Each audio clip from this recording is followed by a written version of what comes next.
Welcome to Steel Talks, a podcast by ArcelorMittal, hosted by applied futurist Tom Cheesewright. In today's episode, Tom speaks to our head of strategy, David Clark, about the trends that have influenced the global steel industry this century, the shifts we anticipate moving forward, and how ArcelorMittal shapes its strategy accordingly.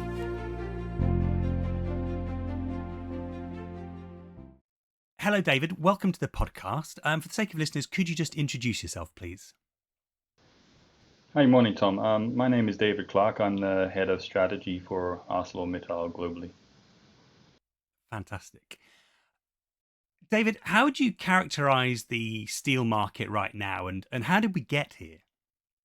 Yeah, it's a good question, Tom, because I think if you don't know how you got here, it's hard to know where you're going. And so to really understand the global steel market today, I think you really have to go back to around 2000, when China emerged as a major global player in both the global economy as well as in the steel industry. Before 2000 or so, world consumption of steel had pretty much plateaued, and it wasn't the most exciting state of affairs. And then as China went through all of its reforms that began around the 1990s after the fall of the Berlin Wall, China really arrived on the scene, and in a big way, steel demand just took off. In China, it was growing by about 60 to 70 million tons per year, which, to put that in context, the total global steel market around then was about 1 billion tons. So China every year was adding 6 to 7% additional demand growth just from that one country.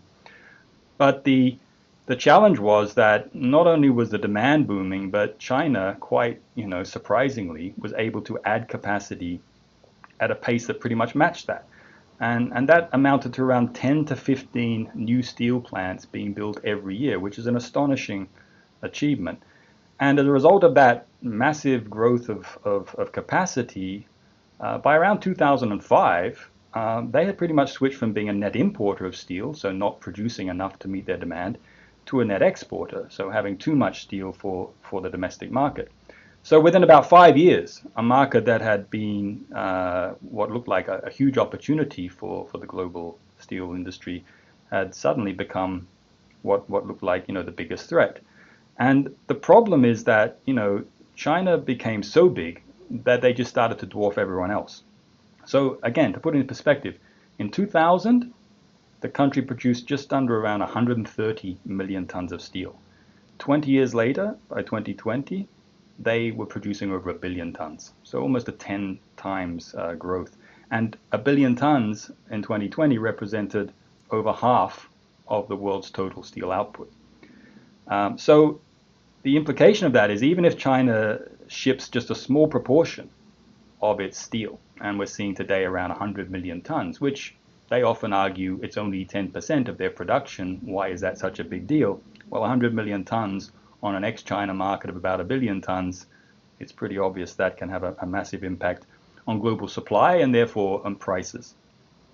And, what we've seen is with China slowing, that both the overall economy and in particular steel consumption, we've had this consistent oversupply from China.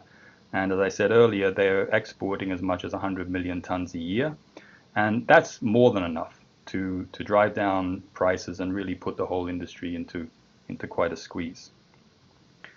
You certainly don't get the sense that demand's slowing over there with the rate of construction that's going on.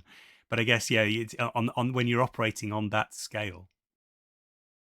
As I think you're aware, that whole construction sector isn't a real problem, right? There's always been warnings of overbuild and so forth, and we're really seeing that now. So that has a knock-on effect into steel demand. And what tended to happen in the past when they got into this situation was when the demand was stalling, the government would come along and support through stimulus measures. And they'd also, on the flip side, often instruct the industry to curtail production, so to get things a bit more in balance. But the simple reality today is Beijing has a lot more issues to worry about than the steel industry. And there's little logic in intervening in an industry and push steel prices up when the construction sector is in such a bad shape.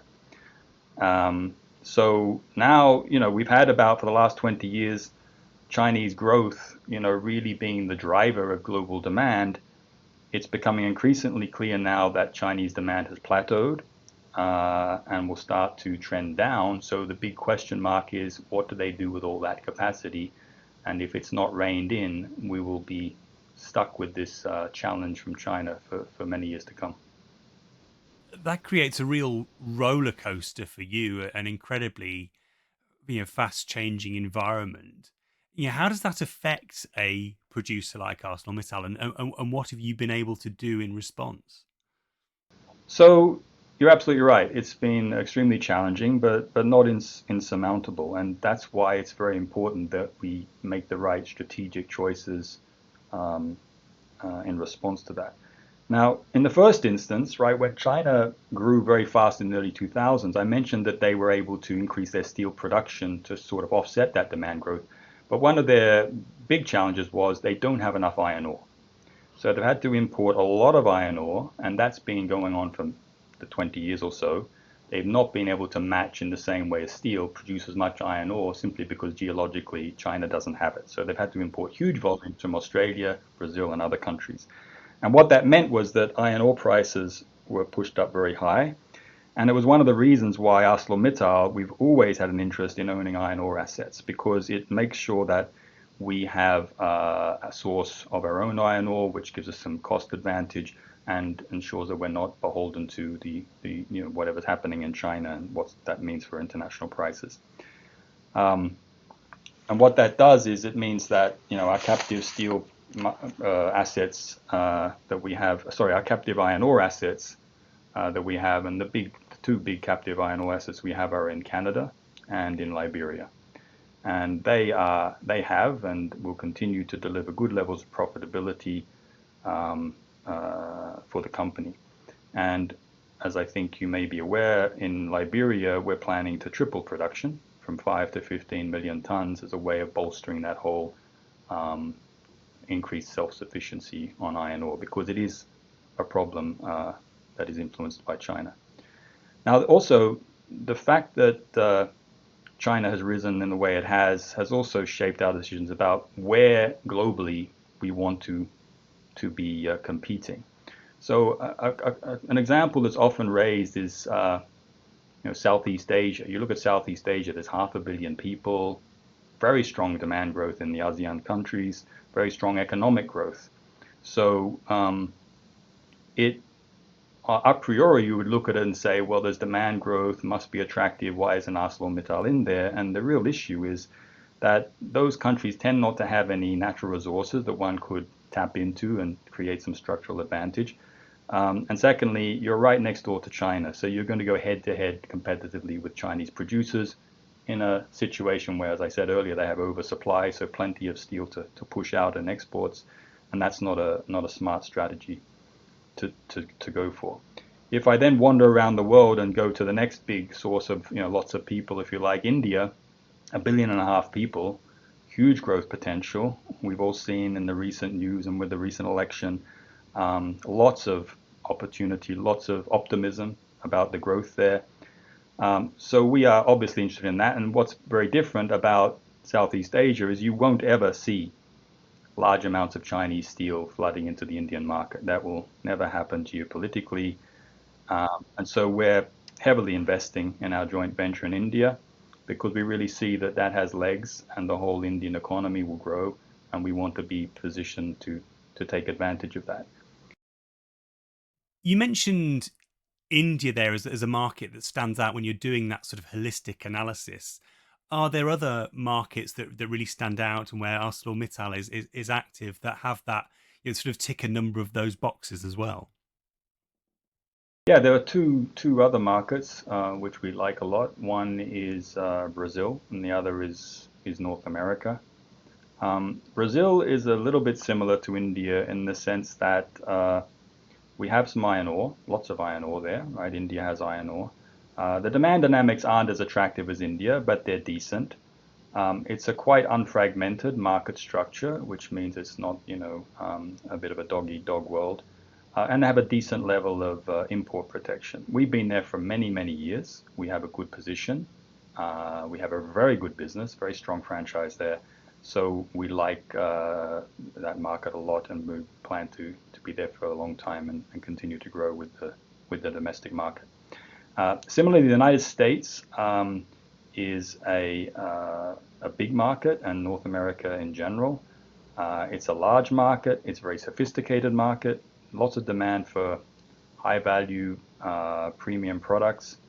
And it, as we all know, not just for steel, there is a lot of barriers to the entry of low cost, oversupplied Chinese steel. So that helps make an attractive market for us as well. And so we like that market a lot. There's so many factors that go into this. You are assessing strategy across quite a lot of dimensions there to make these selections, to pick these territories. A lot of people ask me, how do you go about thinking about strategy? Often people want a very simple formula. If you think about, people are quite enamored, or they like the idea of a one sentence strategy. But my response to this is quite simple. We are in the steel value chain. We're in the value chain all the way from mining through to downstream products and services. And we're a global company. So we look all across the value chain, the geographies. We look at the specific customer product market segments, and you look at it and say, where's the most attractive place to play? So I've already talked about iron ore and the reasons why we're in iron ore, but there are a number of other things we take into account. For example, you look at specific products. So if you take a baseline of, I'm in a market which is to some extent structurally attractive and growing market, something like India or Brazil or North America or so forth, that's a good place to be. If you then overlay that, be in a sector like automotive, where not only is there a need for the steel, but it's a very complicated steel, it's a very demanding one that not a lot of people can deliver on, then that also is an attractive market to be in. So you need to look at the whole picture. You need to look at the specific aspects of each country and market segment and so forth. And it's also important to recognize it's not a one size fits all. It's not that, often people say, why don't we just focus on high value added products like automotive, or why don't we just focus on certain regions? But it doesn't work that way. You can have certain product market segments that in one geography may be very attractive and another one not at all. So it really requires a case-by-case analysis. And so the whole idea is work out where they are globally, where in the value chain, and focus our efforts there. And also, where do you not want to be? So that the markets keep evolving and keep changing, and you're obviously keeping tabs on that. But actually, the technology is evolving all the time too, both on the production side, but also downstream in those specific markets you talked about. How do you respond to those shifts? Particularly when you've got very sort of exciting new technological developments around AI starting to come in, or different production technologies like additive manufacturing. No, we place a lot of emphasis on technology, and we have a big effort in our R&D that has served us well over time. But we're very clear that we don't have some kind of technical moat that we can hide behind. We're very conscious of the fact that Asian players, in particular the Chinese, can innovate very quickly. So it's a bit of a moving target, and so the challenge is to always be ahead of that technology frontier. To the specific questions around AI and additive manufacturing, if I start with AI, I mean, we have a very large, quite complex company, so there's enormous potential to deploy artificial intelligence, and we're doing that in our operations and in our supply chain, our manufacturing, the way we serve customers, and so forth. So that's going to be a huge factor for the next couple of decades, I would say. Additive manufacturing, it's a good one. I like to mention the humble paperclip, right? I mean, if you think about where does a paperclip come from, it starts with, you make a 150-ton ladle of liquid steel, then gets, molded and squeezed and pulled and drawn, and at the end of its life, you end up with a little tiny paperclip that we all know and love. Um, and obviously, you look at that and you think, my God, if I could build that from scratch, print it, wouldn't that be a more cost effective, and that's what additive manufacturing as opposed to what we call reductive manufacturing, which is all the steps we do now, just basically taking some big lump of steel and reducing it into smaller pieces. And there's a lot of process steps, a lot of energy costs and so forth that you can take out. So the key question is when do you get to the tipping point where the cost of printing, though that little paper clip and other steel structures, actually challenges that of the traditional techniques. And the two key challenges really are printing speed, which is something that I think will be overcome, just like the big challenge for AI was compute power, right? Nothing better, and the reason why the NVIDIA stock is through the roof and so forth, it's all about brute computational force. The same will be true with printing. The other thing for us is we have a huge opportunity to create different powders, steel, other materials. You've got a huge opportunity to create new materials. And I think it will then eventually be a very important part of the industry. It certainly seems to be moving apace, that sector. I saw demonstrations recently of 3D printed rocket nozzles and car subframes. It's still not there in terms of volume, but you can see it moving apace. And we're doing it in our company today, right? We make spare parts and a whole bunch of things, and we're continually, challenging how much can we deploy it, and it really comes down to that. At what point does the cost of this technology challenge the more traditional approach? Clearly, there's potential waste advantage there, and that opens up the broader point about reducing waste, reducing carbon emissions, and decarbonising the industry. From a strategic perspective, that must present a challenge, but perhaps also an opportunity.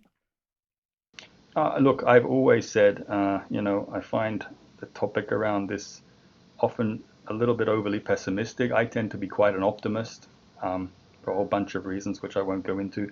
But first of all, what does decarbonization mean in terms of opportunities? There is a demand opportunity there. We will need steel to help build the infrastructure for renewable power and all the other bits of infrastructure that will be needed. And a good example is electric vehicles use a specific type of electrical steel in the motors, which is very important to minimize energy loss.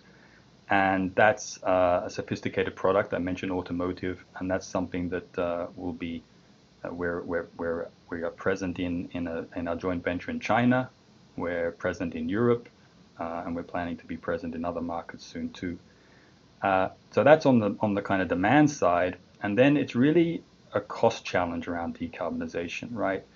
The whole challenge around decarbonization is how do you use a non-fossil fuel source of energy, or reductant as we call it in the steel industry, to make the steel from the iron ore. And there's a big cost challenge today because all the sources of of decarbonized steel making tend to have higher costs. So how do we get around that? And we need to therefore tap into sources of renewable power, bioenergy, or carbon capturing and storage, right? They're the kind of three energy vectors, if you like, to do that. Now, Europe and the United States are both investing heavily in renewable power, wind and solar, but so is China. So, how do we get a competitive advantage over the Chinese and others? It'll be a challenge, but we need to do what we can there. What I find interesting is that the Chinese are not particularly favorably positioned when it comes to these other two vectors, carbon capturing and storage and bioenergy, right? On the first one, North America and Europe have large potentials in the Gulf of Mexico, the North Sea, for CCS. So that's a huge opportunity. And secondly, on bioenergy, I mean, when we look at our geographies, North America, Brazil in particular, lots of opportunity there. So again, coming back to the question around how do we think about our strategy, our whole decarbonization strategy is really focused on identifying and then developing which clean energy plays are the right ones to help position us with a deep competitive advantage versus our competition, and in particular, as always, with one eye on the Chinese. Fantastic. Thanks so much for joining me, David. Great. Thanks, Tom. Pleasure to be here.